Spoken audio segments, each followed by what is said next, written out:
When will the thinking mind stop its working is exactly like asking, when will I get enlightened? That's exactly what it amounts to. It is the thinking mind which prevents enlightenment from happening. So when will it end? The only answer can be when God wants to. I know that's not a very big help. Again, I would say that there are people who can help, and they are known as psychotherapists. So if you can afford to go to one of them, do that. The same lady asks another question.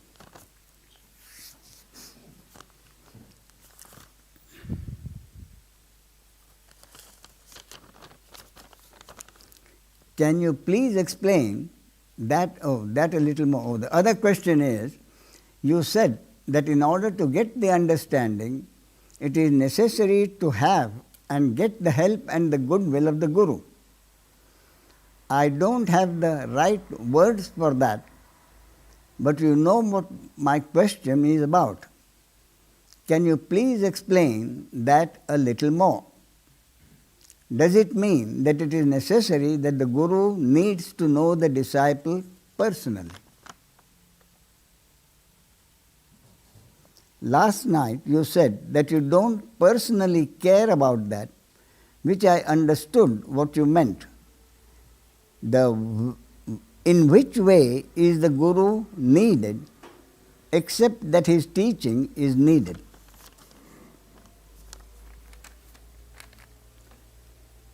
The answer is,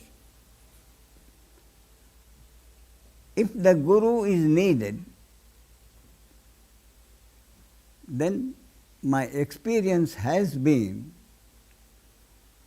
that the Guru is provided by that power which started the seeking, only at the appropriate time. Let me tell you what happened in Aspen, Colorado, several years ago. The first time I went there were about, not too many people, about 25 people. And somehow the first sentence I said was, none of us, you or me, could have been anywhere else this morning than right here in Aspen, Colorado, at this place. And suddenly someone burst out laughing. He couldn't help it. He apologized profusely for disturbing thee. Then he said, if I could have 3 minutes in which to explain how I happened to be here, then perhaps I shall be excused for my unruly laughter. So he explained it this way. He said he had not been a seeker at all. He never was a seeker. But the previous day, he was on a flight from New Jersey to, what is the place before? Denver. He was on a flight from New Jersey to Denver.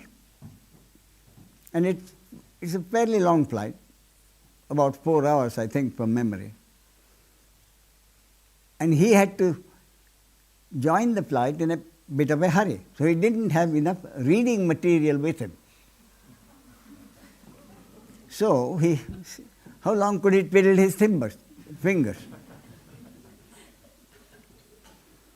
He saw, however, the man next to him reading intently. But he could see it was not a novel. He was reading intently. Every 3 or 4 minutes he would stop, put his finger between the pages, think for a moment or two, then read again. But he was reading intently. And this man was surprised. He said, I'm surprised. So when he went to the toilet, he said he picked up the book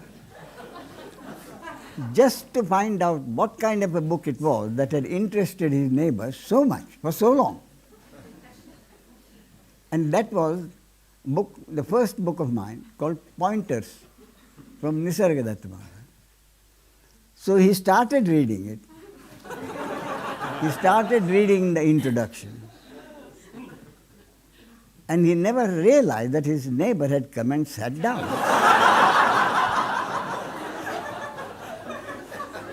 So when he did realize that his neighbor had come and sat down, he said, I apologized profusely.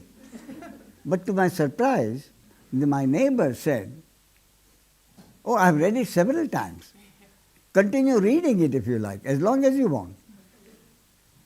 And he told him that and sat back and closed his eyes. So he said, I started reading it. I read it for quite a while. I read more than half of it. And then I said to my neighbor, he gave the book. In fact, the neighbor asked him to keep it. So he asked the neighbor, I would like to meet the author. And his neighbor said, do you really want to meet him? He said, yes. Next 3 or 4 days, I've just finished one job and I have 3 or 4 days free. So then his friend told him, well, from Denver, I'm on my way to Aspen. I changed flights at Denver. You are free to join me. I'm sure there'll be no objection.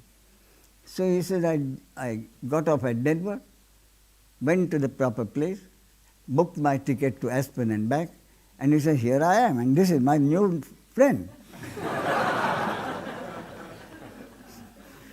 So if there was ever a story that a seeker who never intended to come to the talk came to the talk, this was it. So, if it is God's will and your destiny to meet a guru, you will meet him at that time. And if it is God's will and your destiny to come to meet a false guru, you will meet a false guru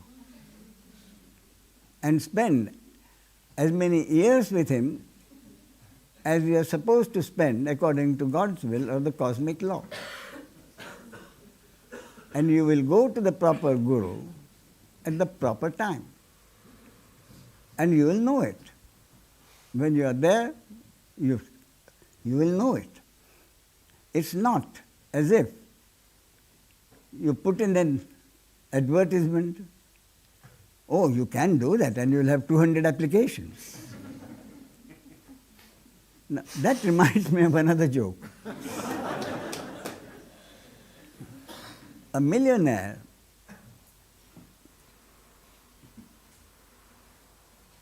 suddenly had the urge to find out what life is all about,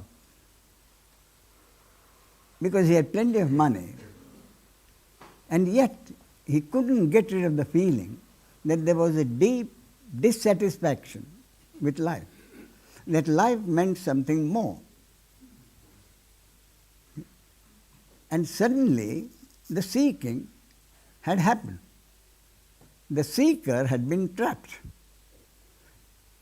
Then he didn't know whom to approach. Then again someone said, you remember the Swami we met last weekend at somebody's party? He said, yes. And curiously, I have his telephone number also. So he telephoned the Swami. And the Swami says, oh, I remember you, yes, we met such a time. And he said, this is my difficulty. I am told my problem is attachment to money. And that I have to do something about it, and I was told I have to be a spiritual seeker. So I am in search of a spiritual seeker who will tell, spiritual master who will tell me what to do. He said, my trouble is, I've been told, my attachment to money. So the Swami says, don't do anything at all until I arrive there, and I'll be right there. to relieve you of your problem.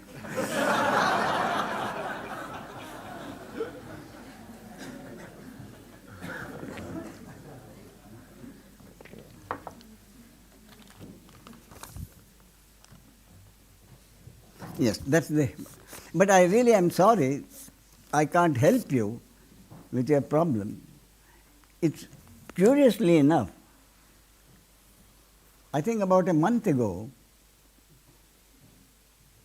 a famous actor called me. And he calls me about once in 2 or 3 months. So as usual, I said, how are you? So he said, I'm in a terrible way. My wife has just left me. And he was devastated, absolutely devastated. So, this happens quite frequently.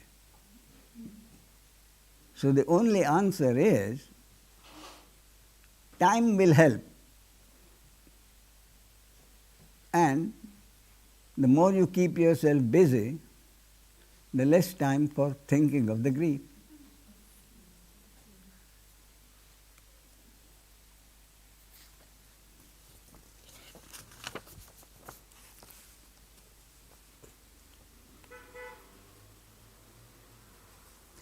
Dear Ramesh, what is the logical basis for your concept that our destinies are fixed at the moments of conception? There is a further question. The answer is that all you have to do is look at life. Why are there certain abortions? Why do certain conceptions take the natural course of being born? And whatever happens in life, we call chance or coincidence or luck. So, my concept is that at the moment of conception, the destiny of that conception from the pool of consciousness is stamped. That is a concept. Now, why is it logical? For this reason, just from experience. So, if the destinies of some conceptions are not to be born at all, they will be aborted. And even sometimes, every one of us knows a case where the parents have decided to abort the child for whatever reason. And then the pregnant woman has suddenly decided that she can't go through with it. So something which had been decided that she would have an abortion has not taken place. And other cases, abortions have taken place. So obviously an abortion which was decided upon, but no step was taken, obviously it is the destiny of that conception not to be aborted. Then what happens to the conception that is born? There are several cases of what has happened immediately after they are born. That destiny was decided even before there was a birth. An example which comes to my mind is the son of our hostess in Santa Barbara, Janice Chase, is that right? Janice Chase. Her son, eldest son, was a judge, a reputed judge. And he taught at the law school, an extremely nice man, So apart from teaching at the law school, he was available to any student for counseling. So one day, a young lady comes to him and says she is pregnant by so and so, another student. Both brilliant students and a very well-known good families.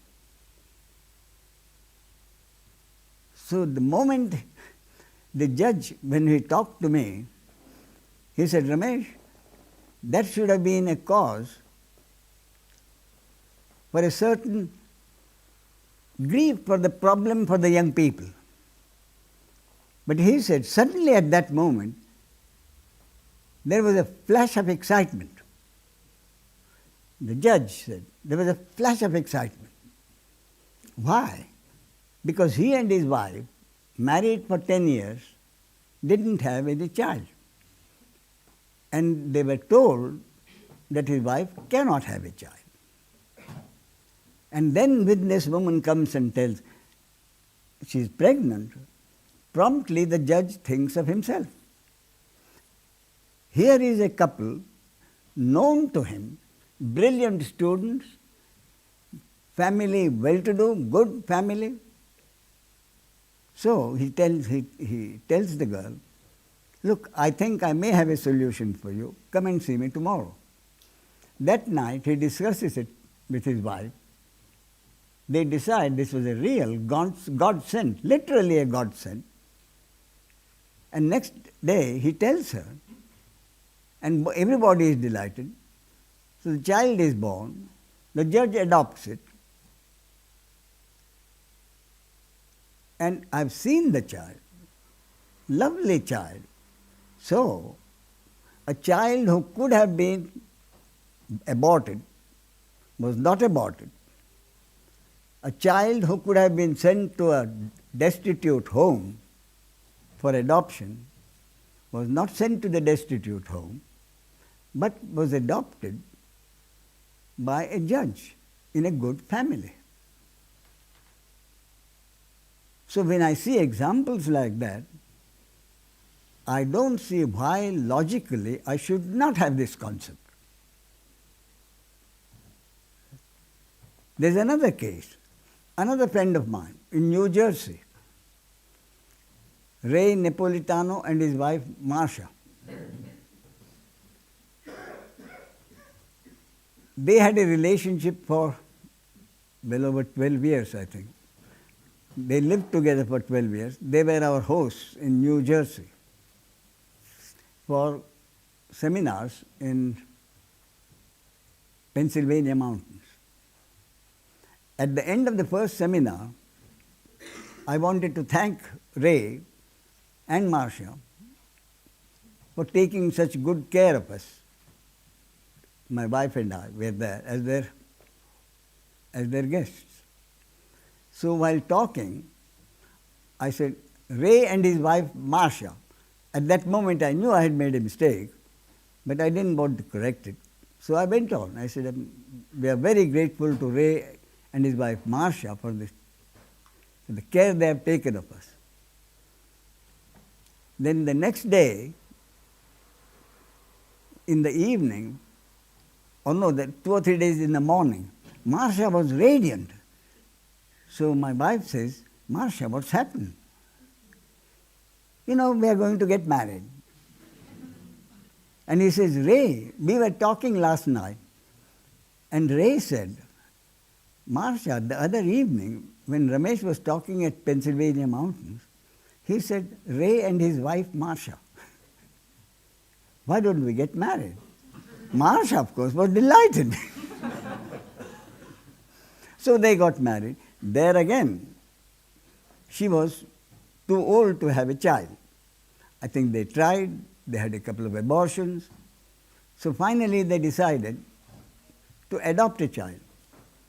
So they adopted a child from one of the South American countries, Costa Rica or some such place. You remember? Costa Rica, okay. And they sent us a copy of that child. Lovely child. So imagine a child whose life could have been something very bad, the worst conditions, but not so good in Costa Rica, has found a place in America to two very good parents, doing well in life. So that is also, I think, something, the destiny of which was stamped well before the child was born. The story doesn't end there. 2 years later, the mother of the child writes to them and says, "Look, I'm pregnant again. Would you like to have another?" And they were delighted. So they agreed. So now we have a photograph of Ray and Marcia, radiant, with two lovely children. Well, as I say, you can call it chance, you can call it coincidence, you can call it whatever you like. I call it fate or destiny. So that is the reason I consider this, that the destiny of a child is stamped at the moment of conception. But I would still add, it is a concept.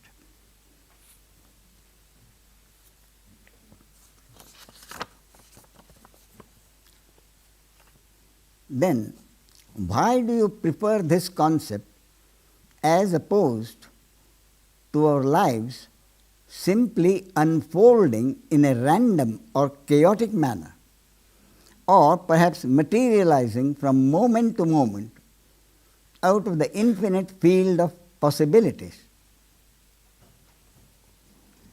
In other words, what he says is, what makes me think that everything is predetermined at the moment? When I read this letter, I was reminded of the story of Nostradamus. Nostradamus became a famous astrologer and seer, and his fame spread out.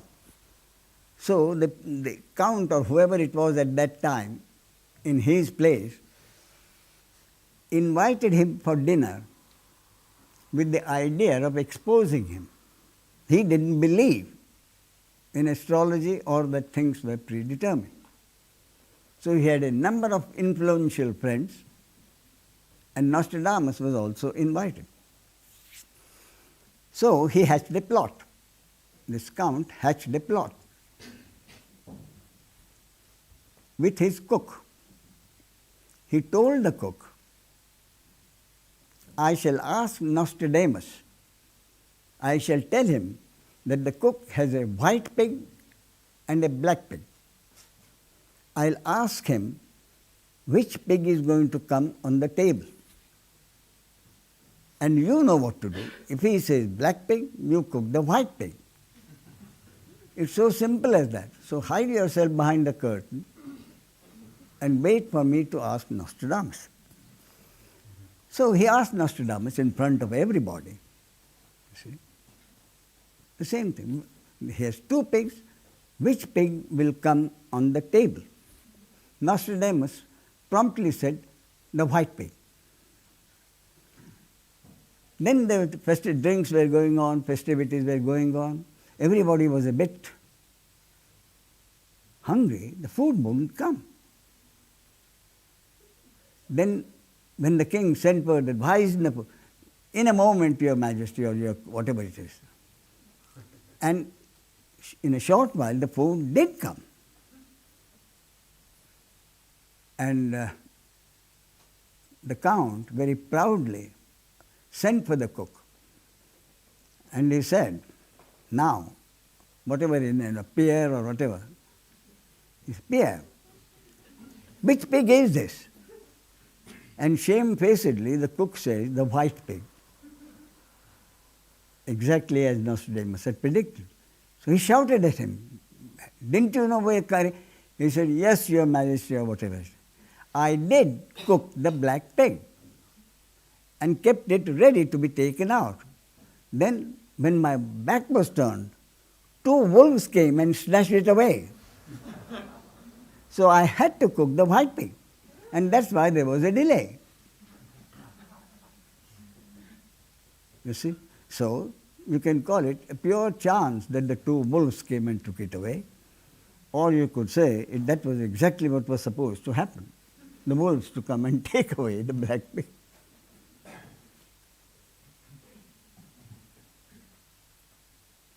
And then, I remember some time ago, Stephen Hawking, the famous British mathematician, he wrote a 12-page essay on Is Everything Predetermined?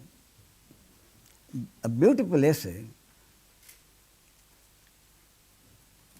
And it was highly technical, but the meaning was obvious. So I went through the part very quickly, being impatient with myself. All right, what the hell do you have to say in the ultimately? This, that, this formula, that formula. Finally, in the last 3 lines, Stephen Hawking comes to the conclusion. The title of the subject, the essay was, Is Everything Predetermined? So the last 3 lines says, Is everything predetermined? He said, yes. And then he adds the further 2 lines. But this won't help you because you will never know what it is.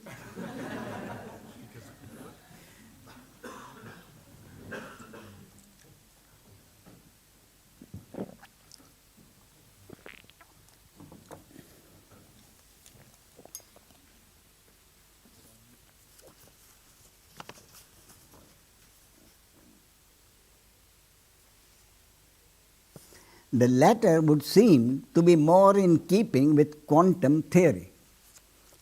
The latter meaning a random or chaotic manner, or perhaps materializing from moment to moment out of the infinite field of possibilities. Actually, that is really what happens. But as far as the human being is concerned, it is random. And therefore, Stephen Hawking says, this won't do you any good because you will never be able to know it.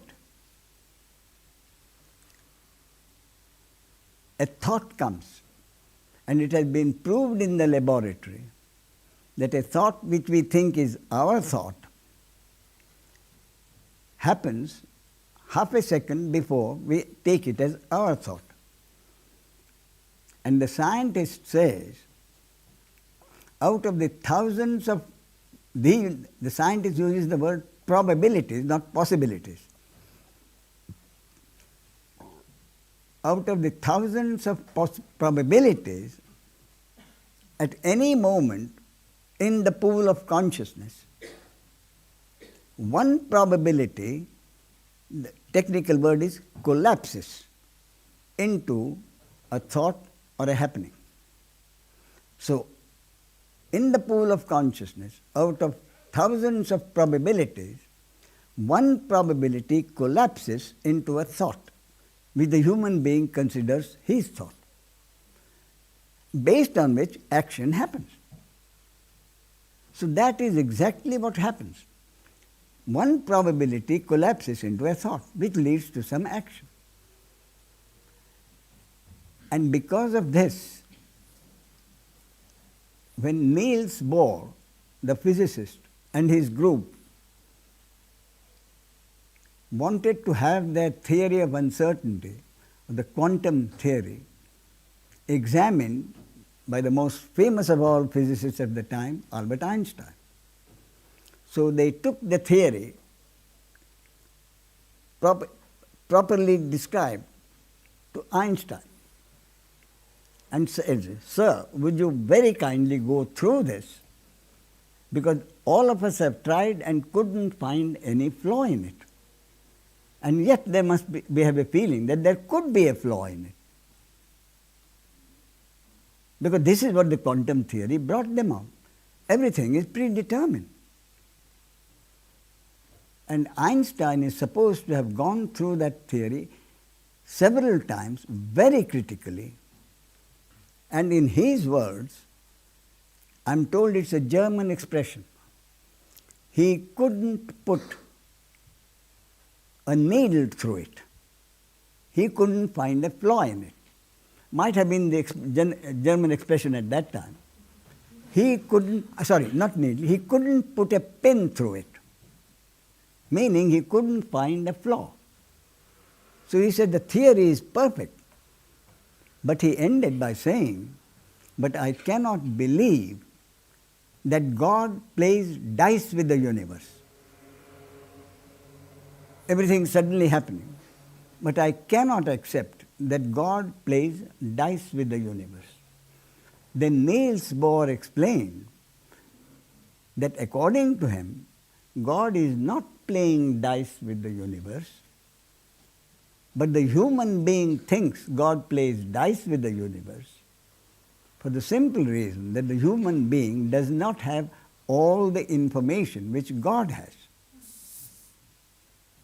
God has the information which probability will collapse into a actuality. God knows it, but we don't. And that's exactly what Stephen King said. It won't do you any good because you will never know it. So whether you say it predetermined or you use the scientific word, it comes to the same thing.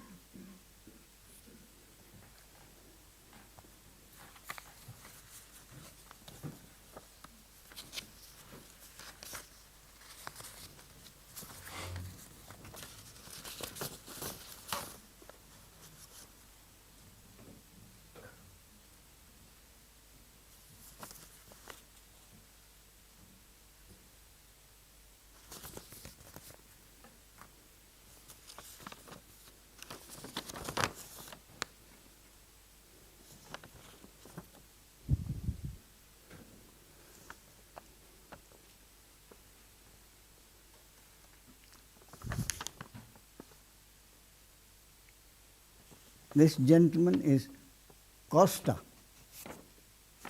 He says he has been testing or investigating many of his actions and has definitely come to the conclusion that no action is anyone's action. It's an event. Then he says, recently a half-brother of mine murdered his mother and his little son and tried to commit suicide. I can easily believe that he was not the doer because nobody would have expected that from him. But it is hard to believe that it was God's will or even that God was the doer. If you say there is a God, is there a devil too? After all, from day to day, here more and more joy is coming up. Here means in his own case, I presume. Because of the understanding that he is not the doer, more and more joy is coming up. But he put up this problem. The answer to that is that everything that happens can be interpreted differently. Some things we do not know. At the moment he has interpreted it as a very bad thing. And he says, if there is a God, is there a devil too? The answer is, if you consider God as representing the good, then there is certainly a devil representing the bad. Because the basis of manifestation and its functioning, the basis of life as we know it, is the existence at any moment of both the interrelated, interconnected opposites. As Lao Tzu has put it, the moment you consider something as beautiful, you have already decided that something is ugly. Otherwise, you can't call anything beautiful. So you have already decided what is evil when you decide something is good. So the good and the bad are interrelated concepts, both being present at any time in life. And therefore, I keep repeating, when I use the word God, I am not using the word God as an almighty entity just like you and me, connected with manifestation. I am not using the word God as a powerful entity connected with manifestation. I use the word God as the source, from which the source, one without a second, from which the second and the millionth has come about, which is the manifestation, which is an appearance consisting of the totality of millions of objects. So when I use the word God, I am not using God as the chief executive officer of manifestation and its functioning. I am using it as the source. But if you use the word God as representing good, then there certainly has to be a devil competing with him, representing evil. So good and evil, whether you put someone in charge of it as God and devil or not, good and the bad have always existed. And what is more, good at any time is an interpretation. You can quite easily think of more horrible things that could have happened to the dead people, the mother and the child. So compared to that, we even say quite often someone really suffering from a terminal cancer or something. How many times has the word, he would have been better off dead, she would have been better off dead, seeing the suffering. So even in the alternatives, if a person is dead, not knowing what the future could have been, we say that was a bad thing and a very bad thing that has happened. Now, everything has an interpretation. Even what we see, something has an interpretation. And it is this interpretation of the same common principle in every religion. Thy will be done. 4 simple words in the Bible. Thy will be done. I can't imagine any other 4 words simpler than that, needing no interpretation, needing absolutely no interpretation. But those words have been interpreted, and the same 4 words or the same principle exists in every religion. It exists in the Muslim religion. Pavane, would you oblige me, please? La ilaha illahu. Illahu. It means God is all there is. God is all there is. Thy will be done. In the Hindu religion, thou art the doer and thou art the experiencer. Thou art the doer, thou art the experiencer. Same thing in all religions. And yet we have been having religious wars for hundreds of years, right from crusades or even earlier. All because of interpreting the basic principles of the religion, which have been the same in every religion. It is these interpreters and their interpretations which have caused the wars. But the wars have happened. So, according to my principle, if wars have happened, they could not have happened unless it was God's will. If handicapped children are born, they could not have been born unless it was God's will. And the basic point is, we cannot know God's will.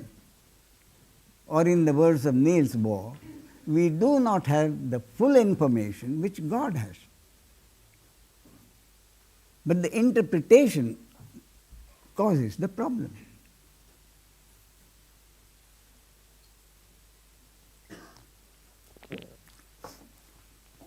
There is a story about a king. In India, there are hundreds of stories about kings because there are hundreds of kings at one time. So, the king dreamt that all his teeth had fallen out. So, he sent for the court astrologer, asked him, what is the meaning of this? Is there a significance to it?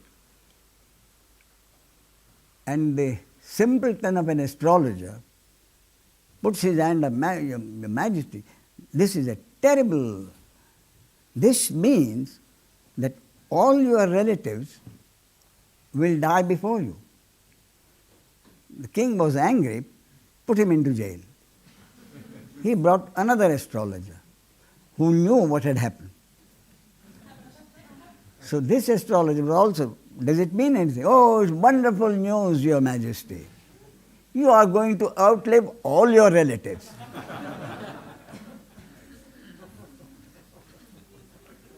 Interpretation.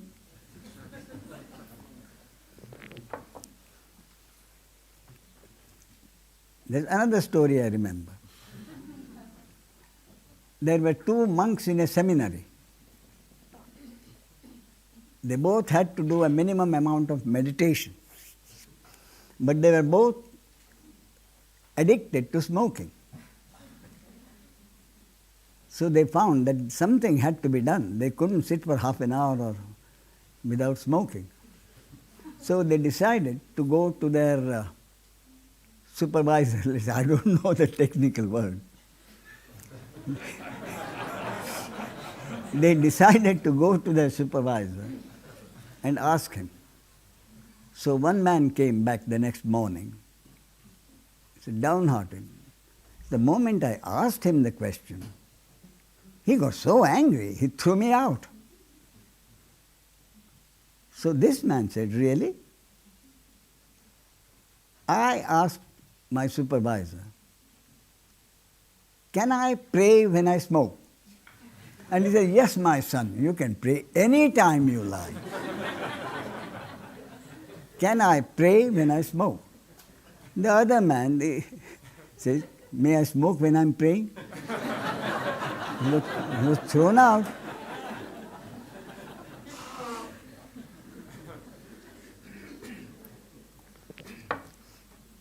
So I've always held unnecessary interpretation of the simplest basis of the truth has led to these wars. And it had to be like that. If it happened, if it has happened, it could not have happened unless it is the will of God.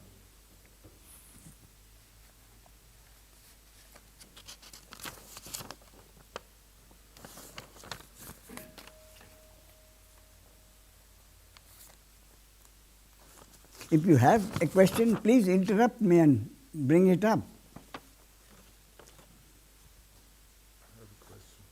Oh yes, please. You say there's no interpretation necessary, but this statement is an interpretation. This statement is an interpretation also.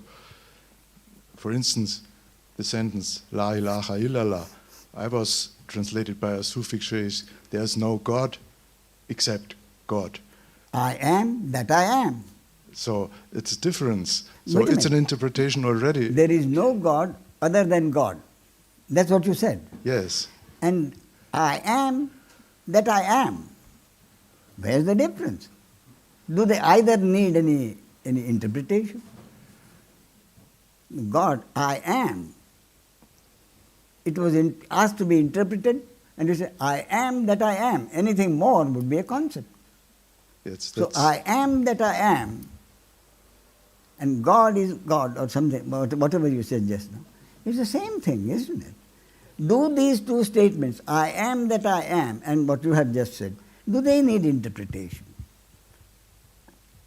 Yeah, I think there's a difference if I say there's no God except God, or Yeah. there's nothing except God, as you said. And so I say it's an interpretation already. There is no God other than God. That's what you said. Yeah. There is no God other than God. I am that I am. Other than I am, there is no truth. I am that I am. Other than God, there is no God. You Yeah, see? that means there's just one God. There is one. That there was is the interpretation I heard. Just the one which is the source. Just the one which is the source. Which as a source doesn't need any explanation, not even a name. That is why Lao Tzu says, the Tao that has a name is not the Tao. The Tao that has a name is not the Tao, it's a concept. You see? But when we talk, we have to use concepts. So we use the word concept. And it is the interpretation which has made the whole structure of law and justice and high courts. I'm told that Abraham Lincoln was such a brilliant lawyer in the States. He took up one case in the morning, fought it and won it. Afternoon, he takes up another case, exactly the opposite of that, and wins it. Interpretation. I'm not saying in life interpretation is not necessary. I am not saying it. In life, concepts are necessary. Without concepts, without thinking, life cannot happen. And for life to happen, the ego, the interpreted, has been created for the simple reason that life should happen. Life can happen only when the interrelated opposites are separated and there is choice of one against the other. So unless that happened, life couldn't happen. And that is why God created the ego. The mechanism in the human mechanism which prevents the human mechanism from seeing its mechanistic nature. The ego is the mechanism in the human mechanism which prevents the human mechanism from seeing its mechanistic nature. So, because of that mechanism, we see arrogant robots all over the place. Arrogant robots. And one of the funniest sights I've ever seen in any field. And this other sentence, "Thy will be done," it's an interpretation too. And I found an interpretation for me which is very, very good. I always understood it like this: "Thy will be done," but as I don't know Thy will, I don't know what to do. Indeed. But now, after I heard your teaching, I say, Thy will is done, not be done, and is done. It's happening anyway. And when I say it be done, it's the acceptance of the will of God happening. And so I'm very glad for this understanding. But it's an interpretation too. No, you see, Thy will be done means Thy will has been done, Thy will is being done, and Thy will continue to be done. That is truly not an interpretation, that is an understanding. The moment you use a word, it is liable to interpretation, and therefore problem. Yes. And therefore again, in the Hindu Advaita, the highest teaching is in silence. But how many have that kind of programming which will enable them to receive the truth of the silence? Not many. Therefore, word has to be used. The moment the words are used, concepts are made, and the concepts needed interpretation. All that is the will of God. Thank you. Most welcome.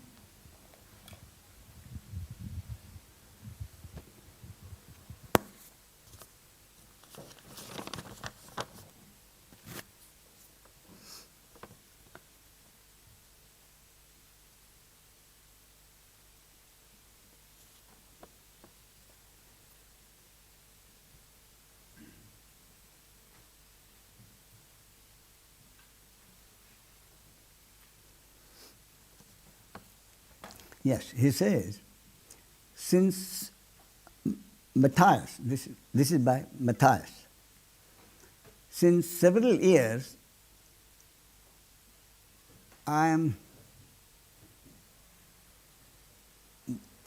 something my life with questions like, who am I? Where is the doer? Whenever I really looked, I couldn't find an I, and I can't find any doer. Whenever I try to sense, where do I begin, where do I end, I cannot find a beginning or an ending. But still, he underlines the but still. Aber. In German, isn't it? Aber. But still. Yes, but. Especially in relationship, I observe myself believing in I am, and even more in there is a doer. Mostly in she is the doer.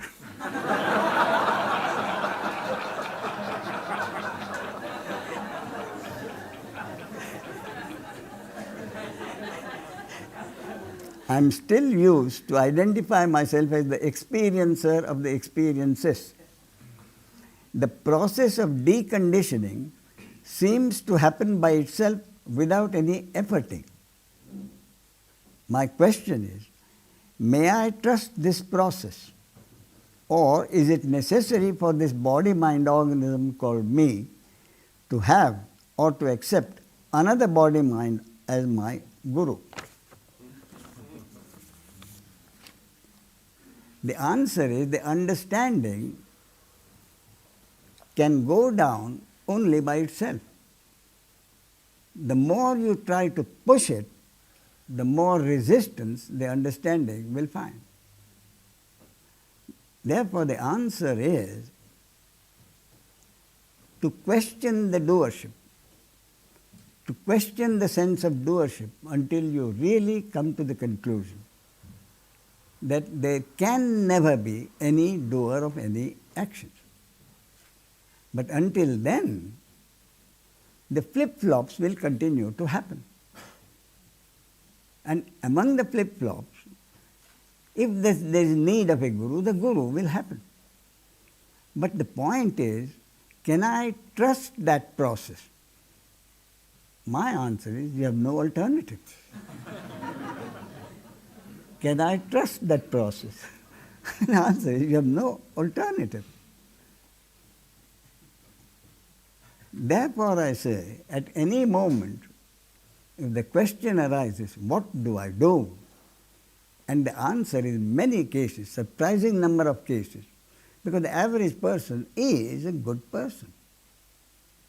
The average person, according to my experience, is a good person and really wants to do what is right. So the basic question for many people is, I want to do what is right, I want to do what God would want me to do. I would like to do what I think God would want me to do. But I cannot know God's will. The answer, therefore, is extraordinarily simple. You don't know what God's will is. But God knows what He wants to be done through you. You don't know God's will, but God knows exactly what He wants to happen through every body-mind organism at any moment. Therefore, the only logical answer is, do whatever you think you should do. And if it happens, that also is not in your control. All you can do is decide what to do. Try to put it into practice. It may or may not happen. If it happens, and what happens is considered by society as good or bad, irrespective of that, if something has happened, if something happens, it cannot be other than what God intended to happen through you at that moment. That's why really it's truly simple. Thy will be done, if it is deeply and truly accepted, is such a simple thing. Is such a simple thing. Life becomes extraordinarily simple. And any prophet can only interpret this, the basic truth. Therefore, Zarathustra, I am told, and in the final talk that he gave to his disciples, Zarathustra said, I have said all I wanted to say. I have told you many ways in which I have said what I have said. Finally, forget it. And beware of Zarathustra. Because deep down, Zarathustra has interpreted the truth as he saw it. Beware of Zarathustra. So, beware of Ramesh. And that is why I keep warning you every now and then. This is my concept. This is my concept.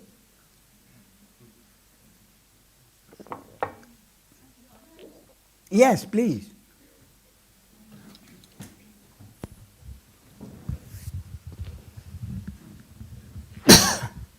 Could you please say something more about the concept of the thinking mind and the working mind? The thinking mind and the working yes, mind. I'd like to hear more about that. I see. Thank you. Do you have any idea now of what... So if you tell me what is your idea, then we can talk.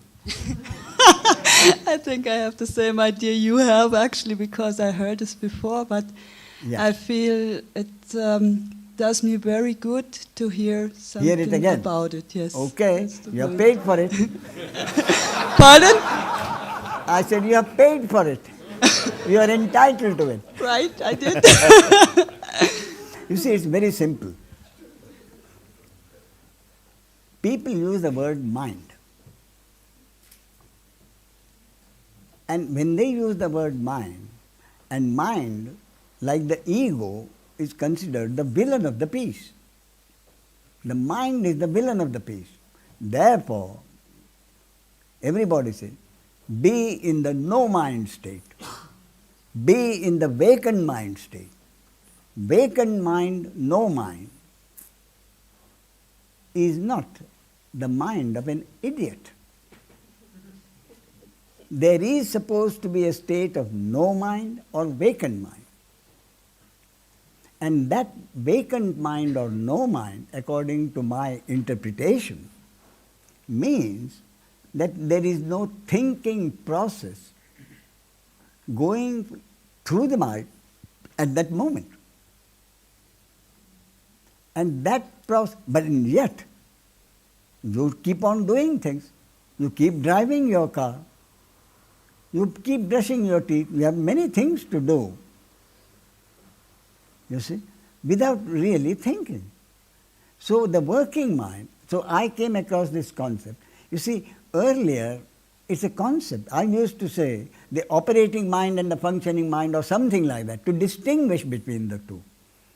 Then, at one point, I remember the specific time it happened. Someone was here, he couldn't quite get this distinction. Then the words came out suddenly. Look at it this way. You have a working mind and a thinking mind. The words just came out, and I explained to him.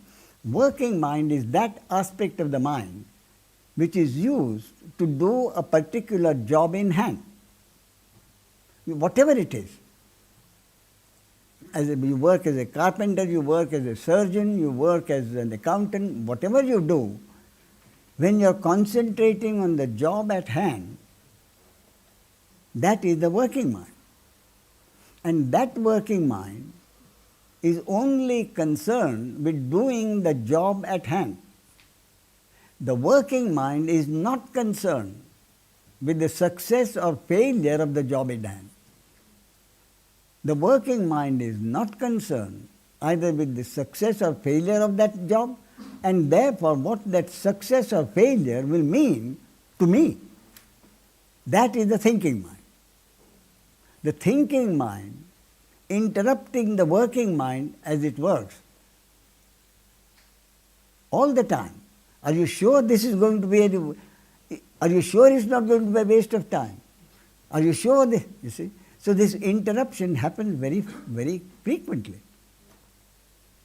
So that is the thinking mind, the ego, wondering about consequences to itself. The working mind is the functioning mind. Working mind is the functioning mind, which is not concerned with the consequences. That is the broad distinction. Working mind is only concerned with doing a good job. You see? And it is because of this working mind that you have brilliant artists whose work now is sold in millions. And they died in abject poverty. You see, they said, this is what I want to do. And they must have been immensely happy when the job was done according to what they wanted to do. It never sold. You see? So, the thinking mind is thinking of the consequences in future. The working mind is only concerned with the present moment, doing what is necessary, not concerned. Yes. Okay. I have a question to the animals. I'm sorry? I have a question to the animals. It seems that the animals, they have it much easier than the human beings. And therefore, I think the animals are happier. Honestly, if you look at a cat or a dog in a house, watch him throughout the day, you will rarely see him in a well-kept house. An animal really unhappy, unless it is sick. By and large, the animal is quite happy, for the very reason that it doesn't have a thinking mind. You see, that is quite correct. And let me tell you a joke about this thinking mind and the working mind. In the old days, there used to be a cartoon, Mutt and Jeff. I think Jeff was the shorter one, Mutt was the taller man. Anyway, the taller man is driving a car up the hill. You see, his accelerator his foot is right down on the accelerator. The car is struggling to go up, and his body language asks the car to go up. Finally, they reach the top. And then the driver says, "Oh, Mutt or Jeff or whatever, I'm so glad we reached the top, because if it hadn't, then we would have slipped right down, because the foot brake is not working so well." See? Then the other man says, "Mutt or Jeff, no need to worry, I had the handbrake fully on."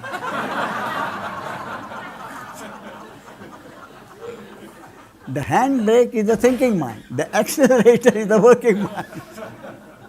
Again, my concept.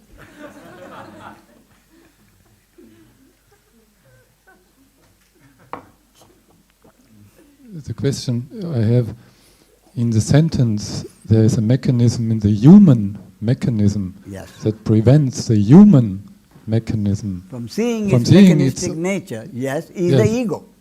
is the ego. It is the ego. So Ego with a sense of personal doership. the animals have no ego.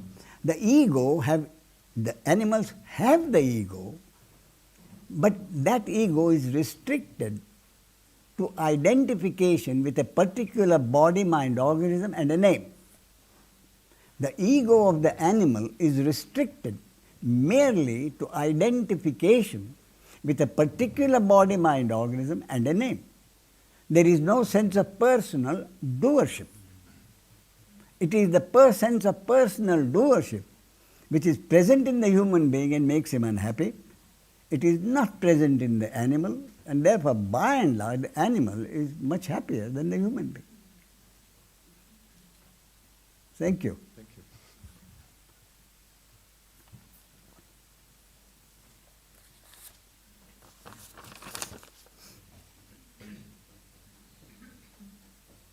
I read in your book, Consciousness Speaks, that you had a talk with a monk who was able to get the perception of unity with his environment as a result of meditation. You told him that this kind of feeling is not the way to get loose from the ego or to be free. I can't understand that because I thought it is desirable to get such perception. The point is, you get that perception only at that moment. There is no understanding, basic understanding which lasts you throughout the day or throughout the life. And the perception, there is an old story about a yogi, and a yogi sat in meditation for a long time. Then he came out of it. And in that meditation, there was this oneness with the unity, as he says. But he came back to life. He came back to life as we know it. And then he found he was very hungry. So he asked a disciple to bring some food. But before the disciple could bring some food, he again went into meditation. And after that, when he came out of meditation, God knows how many years, there was not only no food, not even the disciple.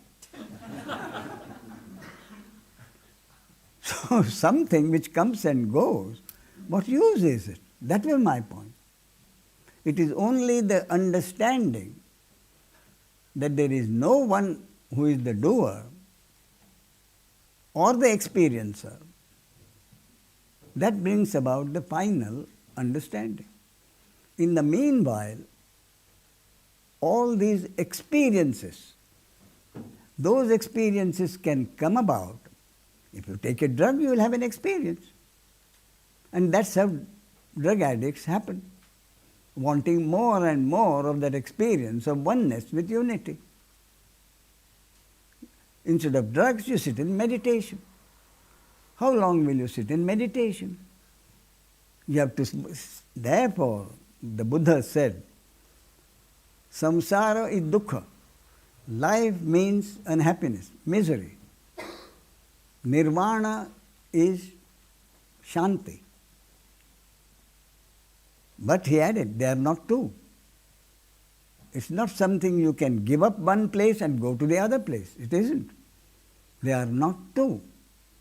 Meaning, you have to have the shanti of nirvana, the peace of nirvana, while living in the samsara or life of dukkha or unhappiness. Meaning, so long as you are alive and you have to lead your life, you cannot get away from the interconnected opposites of pain and pleasure. But the acceptance of the pain and pleasure as it happens, not as anybody is doing, but as the happening according to the cosmic law or God's will, brings you this peace.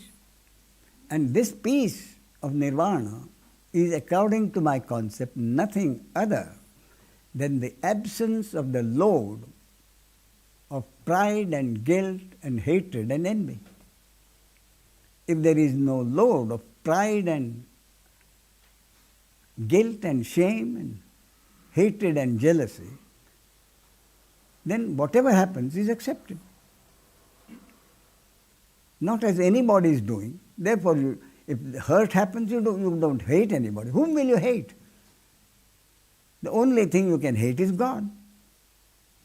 And you can't say somebody, all you can do is to swear at him. Why do you have to beat me up all the time? You can grumble at God. But with this understanding that everything, then I say, all right, you don't like the word God. Everything happens according to the cosmic law. Then he can't even swear at God. Everything happens according to the cosmic law. So you accept whatever happens. And you can't even judge whether the cosmic law is good or bad, because you don't have the full information on which the cosmic law is based. So the only thing to do is to accept whatever happens. In the words of Meister Eckhart, the only thing a human being can do is to wonder and marvel at the magnificence and variety of God's creation, both good and evil. Nothing else the human being can do. And the acceptance of this is the shanti of nirvana, peace of nirvana.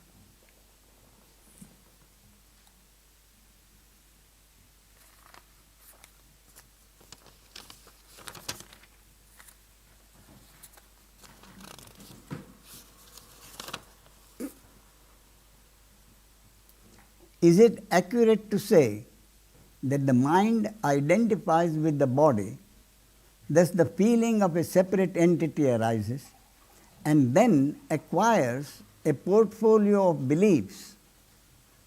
That is, I am the doer of the deeds. Hence, awakening is the disappearance of these beliefs. Basically, yes. But this collection of these beliefs is the conditioning. And the conditioning can only be affected by further conditioning. So what I am talking is conditioning, make no mistake. So this conditioning that you are receiving now may amend or alter the existing conditioning. But that is not the understanding. The final understanding, according to my concept, is only one thing. Events happen, in the words of the Buddha, events happen, deeds are done, but there is no individual doer thereof. There is no individual doer thereof who need to apologize to God for anything that happens through his body, nor is there anyone whom he needs to hate. No one can do anything. In other words, the final understanding, according to me, is Buddha has said events happen, deeds are done, there is no individual doer thereof. My way of saying it is, the final understanding is the deepest possible acceptance that all actions are divine happenings and not something done by anyone. All actions are divine happenings. Reason we cannot know. All actions are divine happenings and not something done by someone. That is my concept of the final understanding.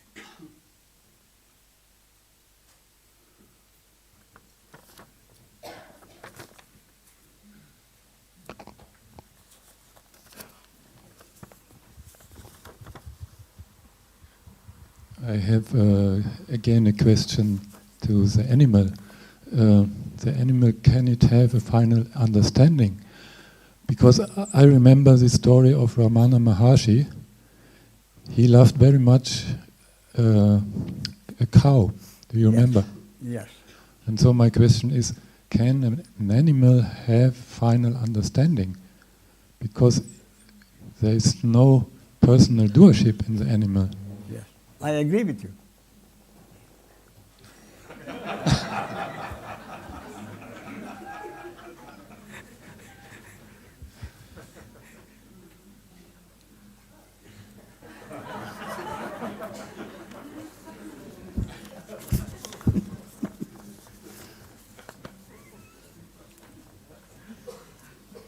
Yes. Thank you. I would like to tell you my concept. Please. And see if you agree. Please. Okay. All there is consciousness. Yes. And I am. Yes. So I am this consciousness. But yes. Since I'm a human being, yes. I will never be able to find out about this consciousness, what it is like, something, whatever. So it's completely effortless to try to find out. Is this correct? In other words, if you are saying that you as the subject can never know consciousness is absolutely correct. Because other than consciousness, there is nothing.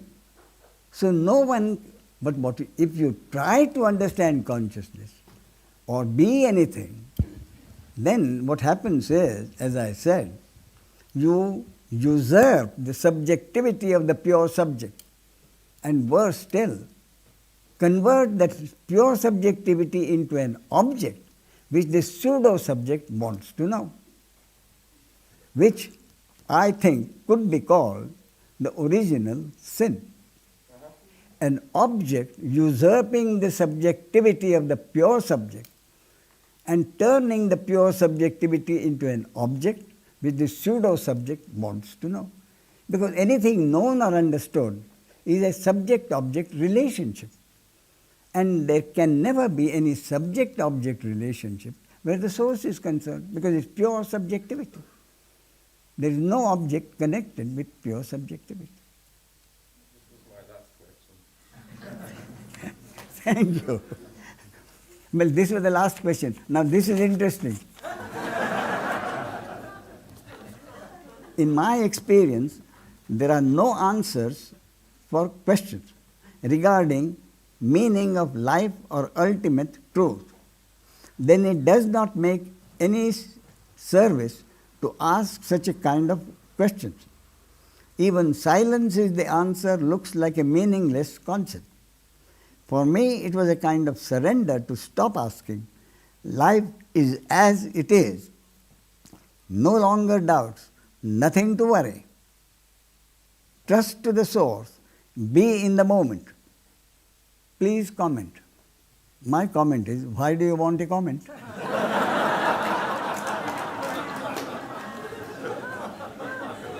Everything is in the moment. Fine.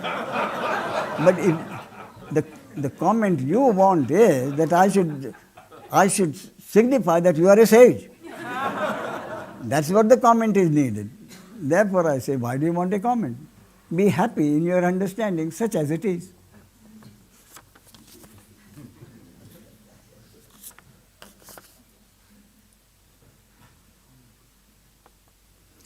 Have I to stop emotions and or the wanting to know whether something is right or wrong? The answer is simple. Wanting to know something is right or wrong is an interpretation. What you think is right, someone else will say it's wrong.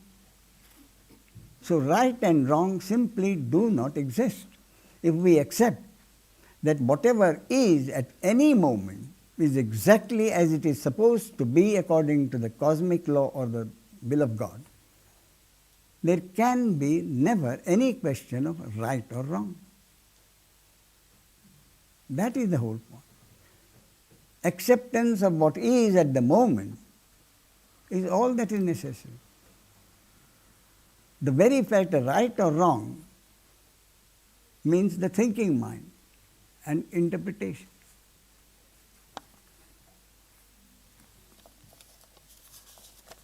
Nearly over.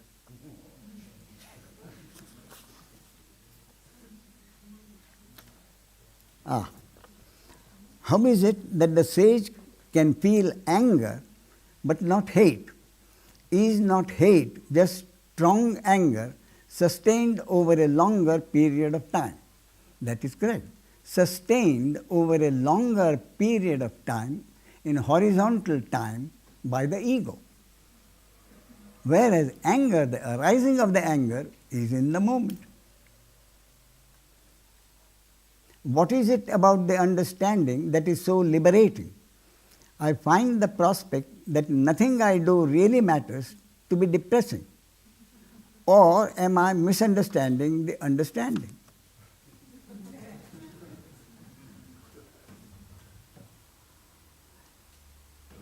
I find that the prospect that nothing I do really matters,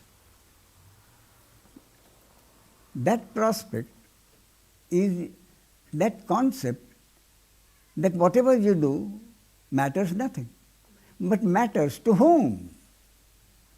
there is still that ego, sense of personal doership, who says, whatever I do doesn't matter. But the question is, if it didn't matter to anybody, the question itself wouldn't have arisen. But it does matter. That is why the question. Otherwise, the question wouldn't be there.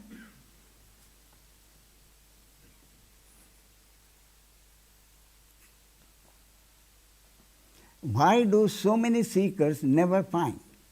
And is the Maya necessary for the Leela to continue? That is, if everyone was enlightened, wouldn't the game we call life just stop? Yes.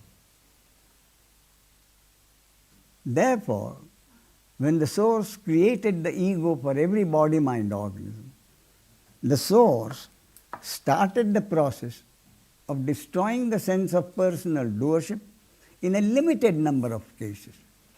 And in those limited number of cases, the Source programmed those particular body, mind, organisms in such a way that this kind of seeking will happen.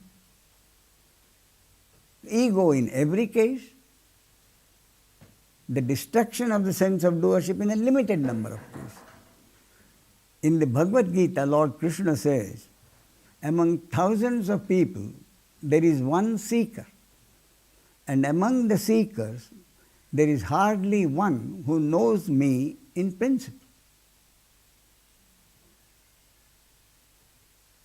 Among thousands of people, there is hardly one seeker. And among the seekers, there is hardly one who knows me in principle.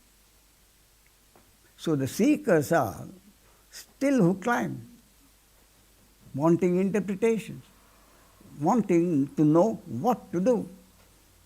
And the one who knows me in principle comes to the conclusion there is no one to do anything.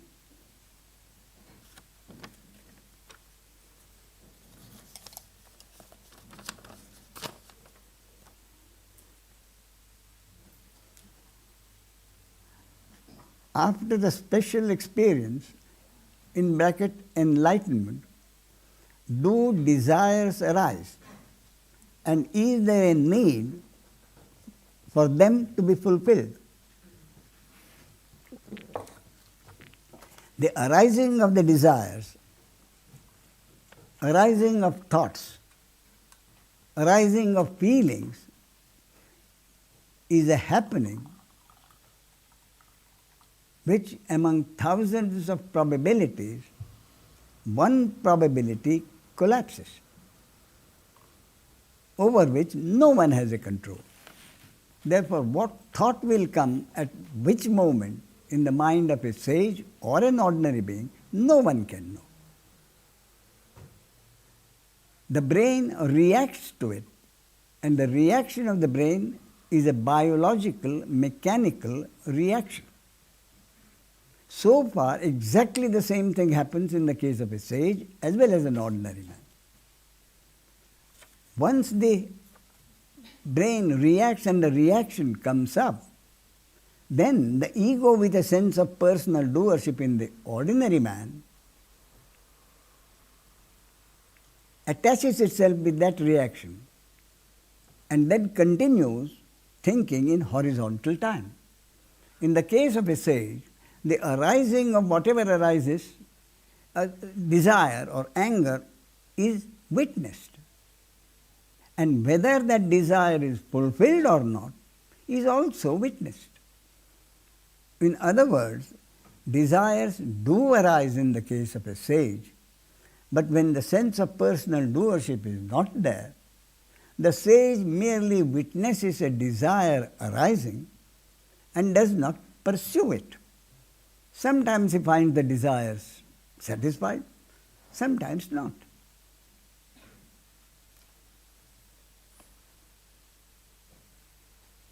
Is the fulfillment of a desire not also a part of the ego? It is indeed.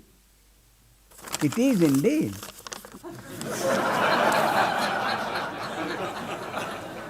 That is why the sage is not concerned with the fulfillment of the desire or not.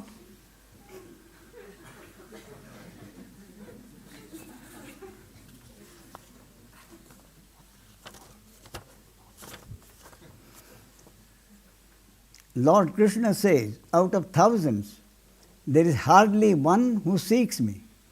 And among those who are seeking, hardly one knows me in principle. My question is, does he say hardly one or only one?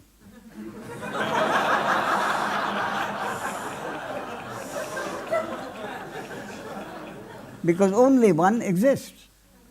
But there are thousands of seekers. He can't say only one. So what he says, Krishna says is, among thousands of people, there is hardly one seeker. Meaning, the number of seekers is very limited in comparison with the total people. So, only a limited number of body-mind organisms are programmed for the spiritual seeking to happen. And among those seekers, there is hardly one who reaches the final conclusion that there is no personal doer. That is what he says. I'm sorry? Yeah, I'm here. Yeah. Just a little stupid question. Then you want a little stupid answer. Yes, absolutely. I'm fine with a stupid answer. Yes, I remain with the experience of being identified with pain and pleasure, and what is the slight difference in accepting the pain or pleasure. They look to me so similar to be identified with what's going on, with happening, and accepting what's going on. And I couldn't really understand the difference. I see. And well, I don't know if there is really a question behind this. I'll tell you what the question. I'll give you an answer which will satisfy you. Okay, great. Heiner, be ready, please. You see, I had an appendix operation in 1948, long time ago. The operation was done by a friend of mine who is a surgeon. So, when he started the operation, he told me, don't worry, it's a small thing, we'll finish it in 10 minutes. All I need is to put a little cut on your abdomen. So, I was given a local injection so that I could talk to him. It was not a general putting me to sleep. So, he put a small cut, as he said. See? Then he kept on talking, and curiously, I remember he kept on smoking. But he did. Long time ago. 52 years ago.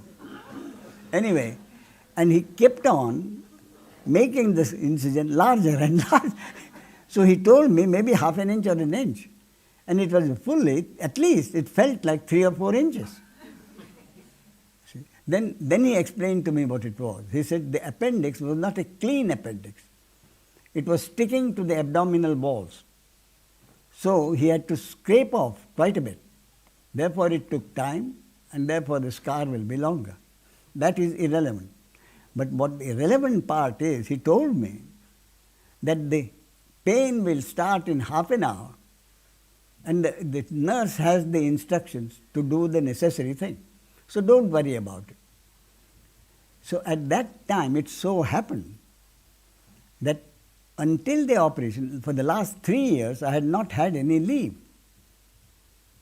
And my first reaction when I was told that I had to go to the hospital for 10, in those days, 1948, it was 10 days. Now it is probably 24 hours when you are thrown out. So, first thing that struck me was, I am going to have 10 days holiday. After not having a holiday for 3 years. So, at that time, again, the thought happened. Let me see what this pain is about. Otherwise, I have no time even to think of the pain. let me experience this pain. I'm just telling you what happened. So half an hour later, as the doctor said, the pain started. But I wanted to watch it. What is this pain? So the pain kept climbing up. Half an hour further, again the nurse came. And I found, by watching the pain, witnessing the pain if you like, that the pain was bearable. So I kept on turning the nurse away, and then I found that the pain had leveled off. At a certain point, the pain had leveled off. And I didn't think I needed to take any injection. And while the pain had leveled off, even my attention from the pain disappeared, and I was thinking of other things. You see, so until the nurse came later in the evening and said, I will give you the injection so that you will have your food and you will have better sleep. I said, fine. But my experiment was successful to the extent that I found that at what point the pain leveled off is of course not in my hands. You could say, supposing the pain had not leveled off when it did and had kept on climbing, what would I have done? I don't know. I probably would have taken the injection. But it did happen that it leveled off. So my experiment was, instead of going into a panic, I'm in pain, the pain has started, give me the injection. Watching or witnessing the pain brought in the question of bearability. You see? So, to that extent, I would say witnessing the pain must have reduced the pain from the ego's point of view quite a lot. Quite a lot. It was reduced. But you will hear from a friend of mine, Heiner, what happened to him. In witnessing the pain, there was no pain at all. But that is a remarkable case. Heiner is a German. I am a Hindu Brahmin.